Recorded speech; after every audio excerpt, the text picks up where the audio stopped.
हमें यकीन है कॉमेडी की दुनिया में अगर आप थोड़ा सा भी इंटरेस्ट रखते हैं तो मिस्टर बीन का नाम आपने जरूर सुना होगा। ये बड़ी हैरानी की बात है कि आज भले ही मिस्टर बीन लाइमलाइट में कम हो, लेकिन एक वक्त था जब इस आर्टिस्ट की क्रिएशन ने पूरी दुनिया को अपना दीवाना बना दिया। उस समय हर कोई मिस्टर बीन के शो को देखकर एंटरटेन होता था। लेकिन आज मिस्टर बीन कहाँ है? उन्होंने अपनी सक्सेस स्टोरी कहां से शुरू की, कैसे उन्होंने इतना बड़ा नाम कमाया? यकीन मानिए आज की स्टोरी बहुत ही इंस्पिरेशनल और मोटिवेशनल है, इसलिए हमारे इस वीडियो में आखिर तक जरूर बने रहिए। 1990 के दशक में भारत में एक शो बहुत ज्यादा पसंद किया गया, मिस्टर बीन। ये किसी रियलिस्टिक आदमी का नाम नहीं है, बल्कि एक कैरेक्टर का नाम है जिसने पूरी दुनिया को हंसाया। लाइफ में आने वाली छोटी मोटी प्रॉब्लम का बड़े क्रिएटिव और फनी तरीके से इन्होंने सोल्यूशन निकाला। और जब ये अपनी प्रॉब्लम के क्रिएटिव सोल्यूशन को इम्प्लीमेंट करते थे तो सीन इतना फनी बनता था कि लोग हंसते और देखते रह जाते थे। यही इनके शो का एंथुसियाज्म भी रहा। टीवी पर मिस्टर बीन का कैरेक्टर प्ले करने वाले आर्टिस्ट ने ही अपने कैरेक्टर को ये नाम दिया था। साथ ही उसी आर्टिस्ट ने इस कैरेक्टर को न केवल डेवलप किया बल्कि उसे इतना फेमस भी किया। फिर उसी कैरेक्टर की वजह से पूरी दुनिया ने आर्टिस्ट को पसंद किया।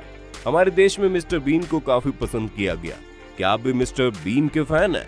तो कमेंट में बताइए यस मिस्टर बीन जरूर लिखिएगा। वैसे आपको बता दें मिस्टर बीन का एक्चुअल में असली नाम रोवन एटकिंसन था। अपने जमाने के फेमस एक्टर, राइटर, कॉमेडियन हैं।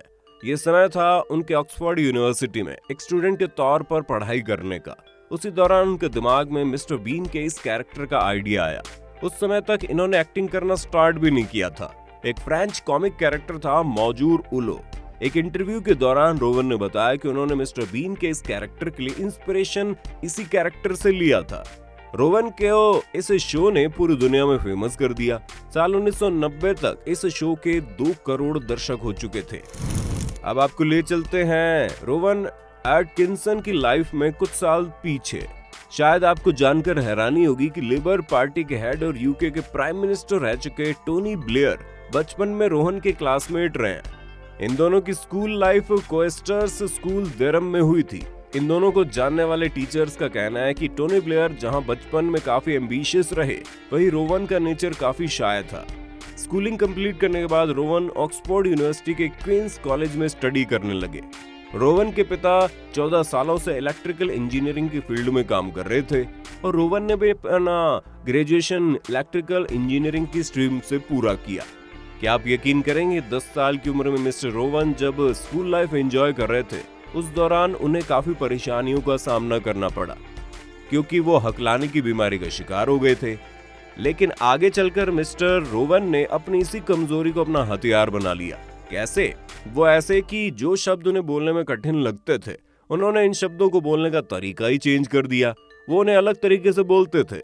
आगे चलकर इनकी बीमारी ठीक हो गई और अब ये कामयाब एक्टर बन गए। ऑक्सफोर्ड यूनिवर्सिटी में रोवन की लाइफ में एक नया कैरेक्टर आया, रिचर्ड गार्डिक, जो उस समय के जाने माने फिल्म स्क्रिप्ट राइटर और डायरेक्टर थे। उन्होंने रोवन को इस बात के लिए इंस्पायर किया कि वो अपने इस टैलेंट को कॉमेडी की तरफ टर्न कर दे। कहते हैं कि आइडिया लाइफ को चेंज कर देता है और इन दोनों के साथ भी ऐसा ही हुआ। बस एक आइडिया ने इन दोनों को सक्सेस तो दी, साथ ही इन दोनों की लाइफ भी चेंज कर दी। जहां रोवन एक कामयाब एक्टर बने, वहीं रिचर्ड को इस आइडिया ने स्क्रिप्ट राइटिंग और डायरेक्शन की फील्ड में सफलता का नया आसमान दे दिया। नॉट द 9 o'clock न्यूज ये पहला शो था जो इस आइडिया को इम्प्लीमेंट करते हुए पहली बार बीबीसी पर टेलीकास्ट किया गया, जिसमें रोवन फेमस पॉलिटिशियन की एक्टिंग करते हुए नजर आए। उनके अंदाज की कॉपी करते हुए उन्होंने अपने व्यूअर्स को काफी एंटरटेन किया। इस शो ने सफलता के झंडे गाड़ दिए और बीबीसी ने एटकिंसन को मैन ऑफ द ईयर का खिताब दिया। इसके अलावा इस शो की बदौलत रोवन को international Emmy awards, British academy awards जैसे कई पुरस्कारों से सम्मानित किया गया। उनकी इस सफलता ने उन्हें फाइनली एक्टिंग करियर में ही स्टैब्लिश कर दिया। इसके बाद मिस्टर बीन के कैरेक्टर ने डेवलपमेंट की प्रोसेस में एंटर किया। सबसे पहले उनका नाम मिस्टर वाइट था, बाद में मिस्टर कॉलीफ्लावर और फाइनली मिस्टर बीन के नाम ने सफलता के झंडे गाड़े और हिस्ट्री क्रिएट की। रोवन चाहते थे कि मिस्टर बीन का उनका ये शो सबसे पहले फ्रेंच व्यूअर्स के सामने टेलीकास्ट किया जाए, क्योंकि देखना चाहते थे कि नॉन इंग्लिश लोगों के बीच कम शब्दों वाले इस शो का रिएक्शन क्या होता है। लेकिन इस शो ने तो अपनी सफलता पहले ही तय कर रखी थी। रोवन की उम्मीद से भी अधिक इस शो को सफलता मिली। उनकी बेवकूफी भरी हरकतों ने लोगों को हंसाया भी और एंटरटेन भी किया। अपनी रियल लाइफ में उन्हें तेज गाड़ी चलाना पसंद था। बेसिकली वो कार रेसिंग के शौकीन है। एक बार तो उनका एक्सीडेंट भी हुआ था। इस रेसिंग के दौरान एक्सीडेंट में उनकी कार सेंट मार्टिन V8 जगैटो फाइनली बुरी तरह से डैमेज हो गई, लेकिन लकी ली रोवन इस एक्सीडेंट में बाल बाल बच गए। इसके बाद वो अपनी कार मैक्लेरेन F5 को एक्सीडेंट में 2 बार बुरी तरह डैमेज कर चुके हैं। उन्होंने दूसरी बार हुए एक्सीडेंट के एवज में इंश्योरेंस कंपनी से 8 करोड़ रुपए से ज्यादा का इंश्योरेंस क्लेम किया, जो पाउंड में अप्रॉक्स 9,10,000 बैठता है। इंश्योरेंस कंपनी की हिस्ट्री में इतना ज्यादा क्लेम किसी भी कस्टमर ने नहीं मांगा था। बाद में अपनी इसी टूटी फूटी कार को भी रोवन ने $12 मिलियन में बेचकर पैसा कमा लिया। इस इंसिडेंट के बाद आप ये तो समझ ही गए होंगे कि रोवन रियल लाइफ में मिस्टर बीन बिल्कुल नहीं है। लेकिन अगर कुछ लोगों को अभी भी शक है तो चलिए आपको उनकी इंटेलिजेंसी, एक्सपर्टनेस और चतुराई के कुछ और एग्जाम्पल बताते हैं। उनके कार कलेक्शन में सिडॉन, मैक्लोरन F1, रेनोफाइल GT जैसी गाड़ियां मौजूद है। अगर आप इनकी रियल लाइफ में डरपोक, बेवकूफी भरे कैरेक्टर को ध्यान में रखकर एक रेसर के तौर पर इन्हें अंडर एस्टिमेट कर रहे हैं, तो हम आपको बता दें साल 2011 में इन्होंने टॉप गियर नाम के एक कंपटीशन में न केवल पार्टिसिपेट किया बल्कि पुराने रिकॉर्ड को तोड़ते हुए एक नया रिकॉर्ड कायम कर दिया और इस कंपटीशन में विनर भी रहे। साल 2001 में मार्च महीने में मिस्टर बीन अपनी फैमिली के साथ एक प्राइवेट प्लेन में ट्रैवल कर रहे थे, लेकिन उसी ट्रैवलिंग के दौरान प्लेन के पायलट के ऊपर बेहोशी छा गई।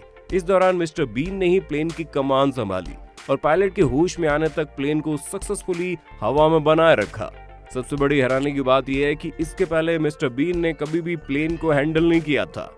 कुछ देर में पायलट को होश आया और उसने प्लेन की सेफ लैंडिंग करा दी। अगर आपने मिस्टर रोवन की एक फिल्म जॉन इंग्लिश देखी है तो आपको याद होगा उसमें मिस्टर रोवन ने एक डिटेक्टिव का कैरेक्टर प्ले किया था। उस फिल्म में एक ऐसा सीन था जो उनकी रियल लाइफ से इंस्पायर कहा जा सकता है। इस सीन में वो एक क्वीन से मिल रहे हैं। ये सीन फिल्म में भले ही एक फन क्रिएटिव सीन के तौर पर फिल्माया गया हो। साल 2013 में रोवन को सच में क्वीन एलिजाबेथ II से मिलने का मौका मिला। इसमें उन्हें commander order of British empire का पद मिला। एक्टिंग के अलावा लंदन और दूसरे देशों में भी मिस्टर रोवन के रियल एस्टेट का बिजनेस फैला हुआ है। फिलहाल उनकी टोटल प्रॉपर्टी वैल्यू $130 मिलियन है।